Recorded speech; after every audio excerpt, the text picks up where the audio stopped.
সাকিব আল হাসান তো বাংলাদেশ ক্রিকেটের একটা বড় ব্র্যান্ড আসলে। উনি কারোর সাথে কন্ট্রাক্ট আছে কিনা এই বিষয়গুলো আসলে আমি এখন মানে বলতে পারছি না আসলে বিষয়গুলো। সো এটা যত টাইম যাবে তত বলতে পারবো। আচ্ছা, প্রথমেই সবাইকে সালাম। যদিও আমি বিনোদনের মানুষ, এখানে সব স্পোর্টস জার্নালিস্ট, আপনাদের সাথে আমার প্রথম কথা হচ্ছে খুবই ভালো লাগছে যে বিনোদন এবং ক্রিকেটটা একসাথে আগে থেকেই ছিল, এবার আরো বেশি করে হবে ইনশাল্লাহ। আজকে বেসিক্যালি আমরা ইন্টারভিউ দিতে এসেছি। আপনারা জানেন যে সামনে বিপিএল এর জন্য আজকে বোর্ড প্রেসিডেন্ট সাহেবের সাথে এবং বোর্ড মেম্বারদের সাথে আমাদের একটা ইন্টারভিউ সেশন হয়েছে। সেখানে আমরা ইন্টারভিউ দিয়েছি। আমরা পজিটিভ কিছু আশা মানে করছি। এখন সত্যি কথা বলতে কি, বোর্ড প্রেসিডেন্ট এবং মেম্বাররা যে ডিসিশন নিবে সেটাই মেনে নিব। অনেক রুলস এন্ড রেগুলেশন ছিল, সেগুলো সম্পর্কে আমরা জেনেছি। আমাদের মোটিভটা কি বা আমরা কেন এসেছি ক্রিকেটে সেগুলো সম্পর্কে আমরা ওনাদেরকে বিস্তারিত জানিয়েছি। তো সবকিছু মিলিয়ে একটা ভেরি গুড মানে ইন্টারভিউ হয়েছে।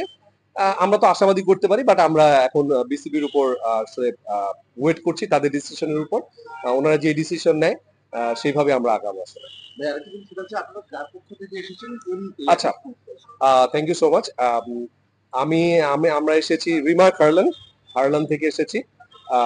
হারলান এবার হারলানের পক্ষ থেকে বিপিএল আমরা একটা টিমের জন্য আমরা ওনাদেরকে অনুরোধ করেছি যে আমরা টিম নিতে চাই, এবং এই টিমটার কিন্তু সর্বসাকুল্যে আছে আমাদের মেগাস্টার শাকিব খান। সাকিব ভাই এখন ইউএসএ তে আছে, ওনার একটা নতুন ছবির উনি ট্রেনিং নিচ্ছেন। তো আমিও যেহেতু হারলেনের এক্সিকিউটিভ ডিরেক্টর, তো হারলেনের পক্ষ থেকে আমি এসেছি। সাকিব ভাই হোপফুলি খুব শিগগিরই বিসিবি যেটা জানাবে যে ডিসিশনটা, সেটার পরে হয়তো আমরা সবাই আবার একসাথে আসবো। বাট পুরো টিমের যে বিষয় আসেগুলো আছে, আমরা যদি ওনারও বলি, সবকিছু মিলে এটা রিপ্রেজেন্ট করবে সাকিব খান। ওনাকে যথাযথ সাপোর্ট দেওয়ার জন্য আমি আছি, আর অনেকেই আছে, আমার ভাই আছে, আমরা সবাই মিলেই আমরা একসাথেই কাজ করবো আসলে। বাট সবকিছু সাকিব ভাই দেখবে।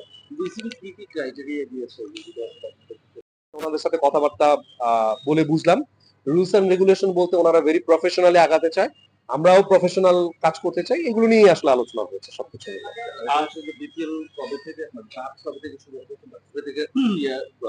আসলে। আজকে তো শুধু ইন্টারভিউ সেশন ছিল, তো আজকে তো এত ডিটেল আমরা আসলে জানি না।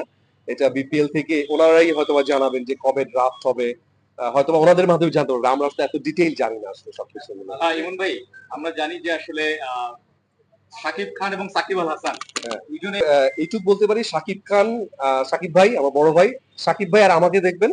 যদি বিসিবি যদি আমাদেরকে দেয় দলটা, তাহলে সাকিব ভাইকে দেখবেন, আমাকে দেখবেন। আর আমাদের টিমে আসলে কারা কারা এখন অন্তর্ভুক্ত হবে সেটা এই মুহূর্তে বলতে পারছি না। যদি আমরা টিমটা পেয়ে যাই তাহলে হয়তো আরো অনেক কিছু আপনাদের ইচ্ছা আছে কিনা যে সাকিব আল হাসানকে আপনারা জেলাবেন? সাকিব আল হাসান তো বাংলাদেশ ক্রিকেটের একটা বড় ব্র্যান্ড আসলে। উনি কারোর সাথে কন্ট্রাক্ট আছে কিনা এই বিষয়গুলো আসলে আমি এখন মানে বলতে পারছি না আসলে বিষয়গুলো। সো এটা যত টাইম যাবে তত বলতে পারবো।